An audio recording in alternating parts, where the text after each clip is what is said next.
child, nurture growth, find their way. Hopeful minds, futures bright. 7 voices, strong and clear. Education's change begins with us. Whole child learning, re-embrace from our home to your own. Hello everyone, welcome back to Society 7s. I wanted to take a moment to address some of my thoughts and reflections that came up after I recorded the first episode. So the first episode was red flags and some of my worries. First of all, I really appreciate everybody who listened and shared their thoughts, so thank you. It's clear we're passionate about creating positive change in education. But I started thinking about some of the things that I was saying, and I wanted to clarify a few points and expand on some of the ideas that I touched on in the first episode.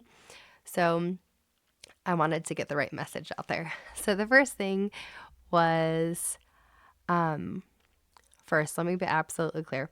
I'm not anti-teacher. So I started out as a teacher. Well, actually, I started out as a para, and then I finished my degree. So I was a paraprofessional. I was like an assistant teacher.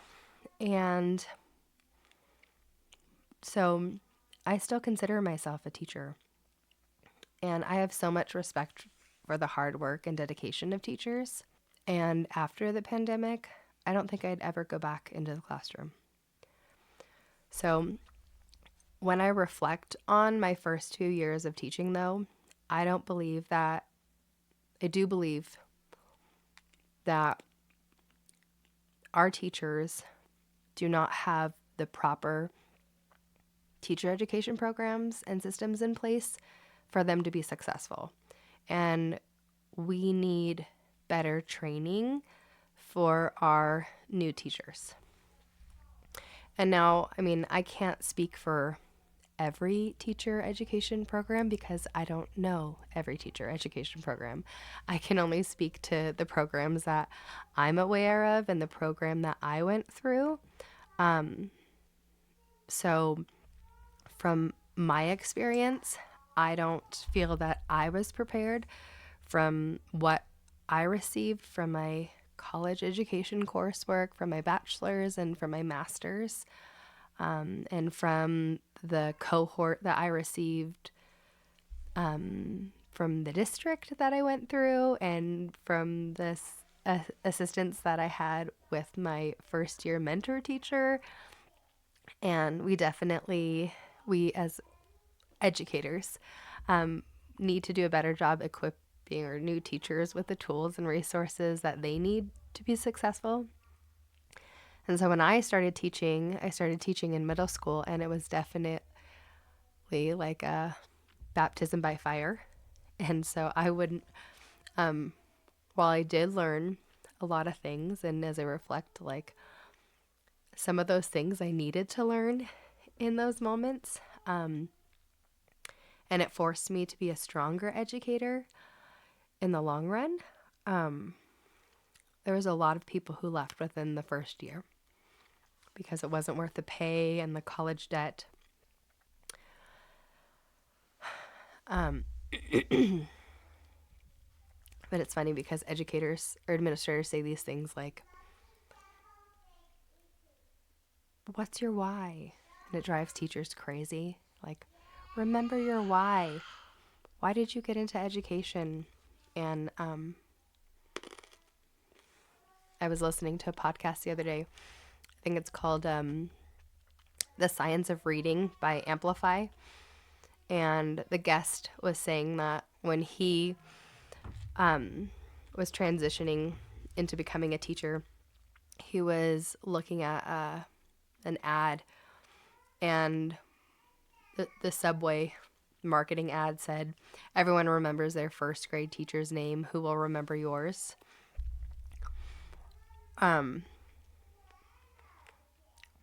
Mine was Miss Whitman at Valverde Elementary School in Paris, California. Lake Paris, not Paris. And there's been so many situations that I can reflect on as a teacher that,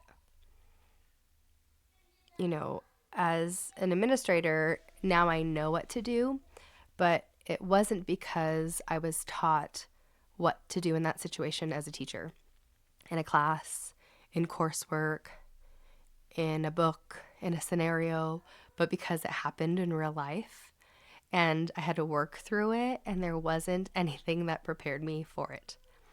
And moving forward, like now, I'm prepared for it, but I wonder if like veteran educators can use these experiences to help prepare new teachers with scenarios to help them.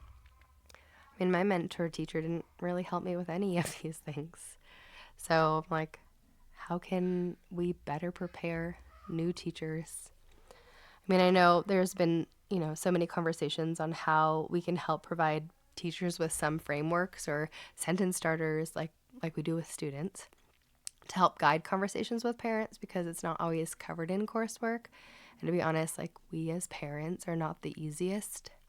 I probably would not want to deal with myself as a parent. I wouldn't want to have myself, if my student was in class, I wouldn't want to deal with myself as a parent.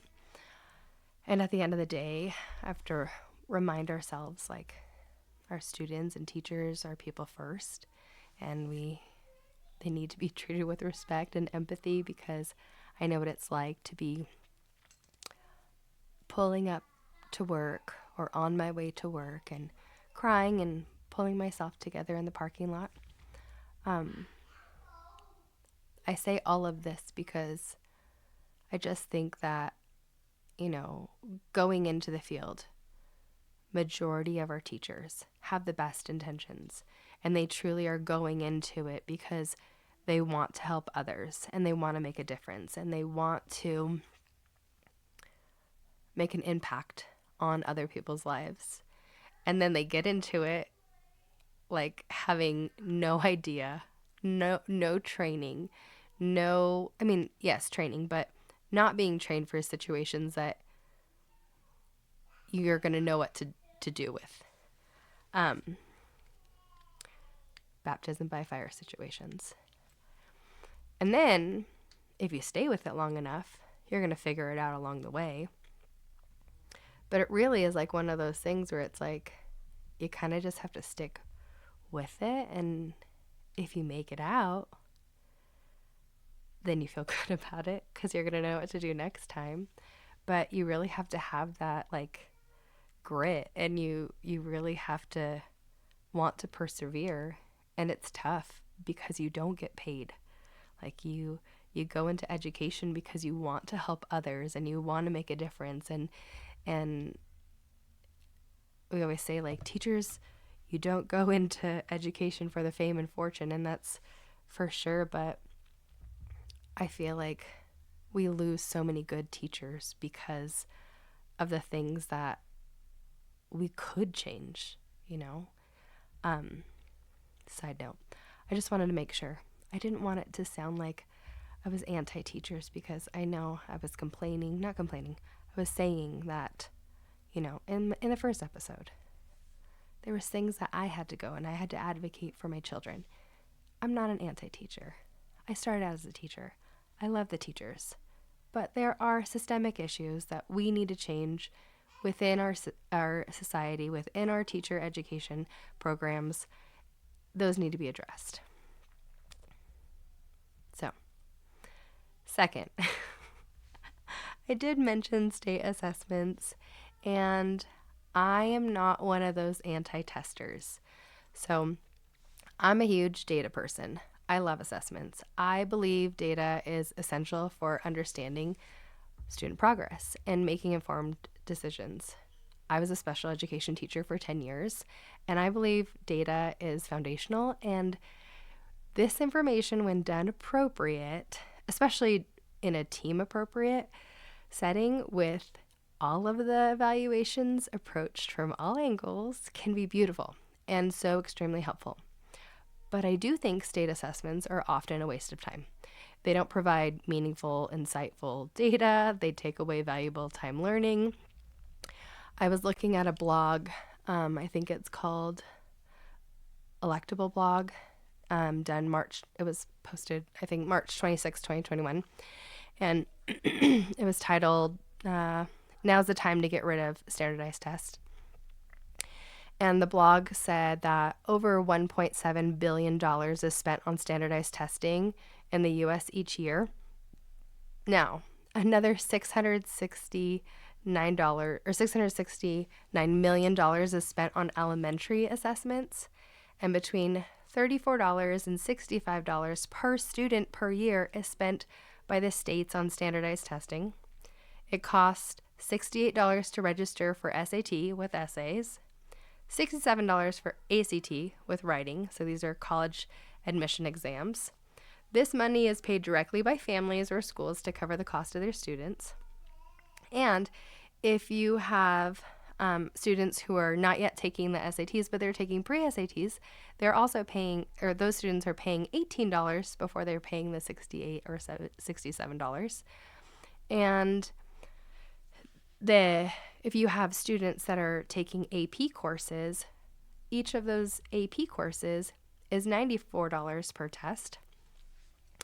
Now, not on that blog, but I started thinking as an educator, well, that also doesn't include the assessments that we as educators pay for our licenses that we have to have for the state. So the state says, in addition to all of your coursework, you have to also pass these assessments that are done.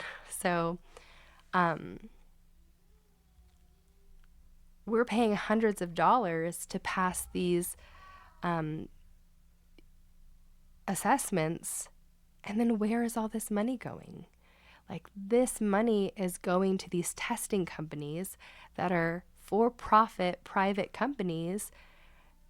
And these companies are making money off of our children and our teachers, our educators. This money is not going back to our education system. They're making like a percentage of a percent goes back to the school system. It's all going back to these private companies. It's a scam. So that's number 2. We'll continue talking about this in another episode. So I'm all about assessment and data. I'm not about state assessments, though. And another thing is, when I went back and I was listening to the podcast, I think it's important to note that, as I've been reflecting on the education system and my own children as a parent, it's also had me reflecting on my parenting and thinking about how many hours my children spend in school versus at home. Now, we live in Colorado, so let me preface this, that every state, it's going to be different. So I'm only going to speak on Colorado. But in Colorado, there's a minimum number of hours that the state says your children have to be in school. And so in elementary school, you have to spend a minimum of 968 hours in school. So for example, in elementary school, it's 968 hours. In middle and high school, it's 1,056 hours. This is per year. So if you're in kindergarten and you go to a full day kindergarten, it's 900 hours. If you're in half day kindergarten, which I think the schools shifted a few years ago, and so half day kindergarten is 435 hours. But most of the schools in Colorado, starting in 2019, is when Colorado started funding full day kindergarten. So, but it just kind of started making me think, like, if the state is saying, well, who knows? I mean, now with all of the stuff that's going on with our Department of Ed, and I don't know, this might all be a moot point, but before all of this was happening, it just had me thinking of, like, well, what should our education system look like? What should this look like in terms of like as a parent? I work full time, so I can't homeschool. But if I could have the say of what this would look like for my children, what would I say that it would look like? And if they're spending this time at school and by the time I get home, I don't know, just trying to find the balance. What should the balance look like? And who's responsible at what point? I know schools have made this huge push to bring in social emotional learning, and which is amazing because like we need that. We need that with all the mental health, but also like, is that their responsibility? Where's the responsibility lie with the parents? Like, should schools be responsible for everything if they spend the majority of the day with our children? Is it our responsibility if it's our children to teach that like nurturing portion? Or does that mean that school days should be shorter so we can teach our children more at home? I don't know. When I was an assistant principal, it was so frustrating because I was working on the school schedule for the new year, and then I questioned, the state mandated minutes and hours for learning. And now I'll say this, like, it could be different because the policies of the school and the district and the state that I'm working in or was working in. So please note that this could be different for all the schools. But we had to calculate additional time away for the day because we couldn't calculate in outside play like recess or lunchtime when students were not counted with their teachers as learning time and playing time. And then also passing periods and breaks or lunches for older students didn't count because those minutes were not instructional minutes. And I feel like that hurts our kids because we all know that our brains need breaks and we need a moment to go for a walk so we can be ready for our tasks. We are not robots. We're not computers. We can't consistently work, work, work. But those times don't count. Or when I was doing this, that's what I was told. It might be different now. It's been a few years.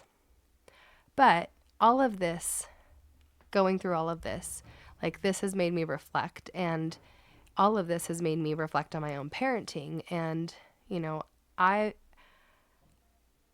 always taught my children that they were a reflection of me. And, thinking about it, like if they, and granted, my children were a little bit older. So if they were misbehaving in a school setting and they knew better, then they were sending a message to the adults that was a reflection of me. And their misbehavior, especially if they knew better, is showing them that I'm a bad parent. Or if they didn't understand something, then I'm failing.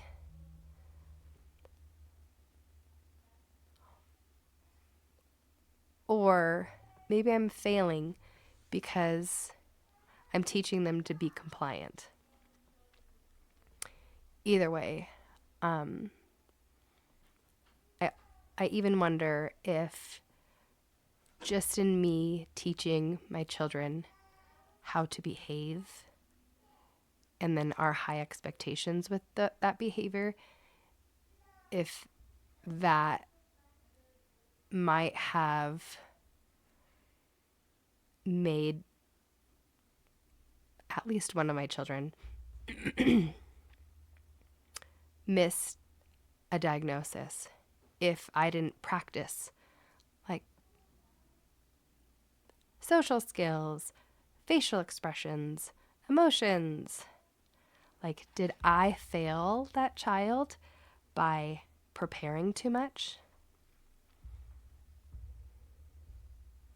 maybe not. That being said, as a resource, if you are in Colorado and if you have a child who is or has been diagnosed with a disability, or you're going through the process and you're not sure where to turn for resources, Colorado does a free conference multiple times throughout the year. It's called PEP, P-E-P, Parents Encouraging Parents. There is one coming up for 2025 spring conference. This one will be held in Grand Junction, May 2nd and May 3rd. And you can just look it up, Colorado PEP conference. They have more information on their website. They put it on multiple times throughout the year. I want to say there's one in the spring and one in the fall. And it's been going on, I don't know, maybe like 30, 40 years. This is a great resource. The state, it's a free conference for families. The state pays for families and educators to go. It's an opportunity for families to connect with other families, to learn about their rights, to learn about the special education process, to connect with other families that are going through the process and get resources. If your child is on an IFSP, on an IEP, at any age. I've gone as both a parent and as an educator. I always get something out of it. It's a wonderful opportunity, so I encourage everybody to go. If you don't know, but you know an educator, I always encourage educators to go. It's a great opportunity to just hear from like the parent's perspective of what parents go through, and it's also a good opportunity for other parents to know, in case you hear other parents that are going through something or like learning about, if you have a child that struggles with anxiety or depression or ADHD or autism or anything, this is a great resource. So I just want to say, thank you so much for listening to me rant on. I would love to hear your thoughts on what are some things that, you have noticed in terms of what you wish you could change, whether that would be state assessments, or if you're an educator, are there certain things that you wish that you had in your education programs? Or maybe you had a really great education program, and if you did, maybe you should list it in the comments, because I'd really like to research it. Thanks so much for listening. I appreciate it. Look, the second child's pretty straightforward after the first. And once you've got two, you're already completely screwed. So you might as well have three. Then the kids start to take care of each other, by the way, too, which is something that parents don't understand, is that if you have 8 kids, it's not like you're taking care of 8 kids. The kids start to form their own society and take care of each other.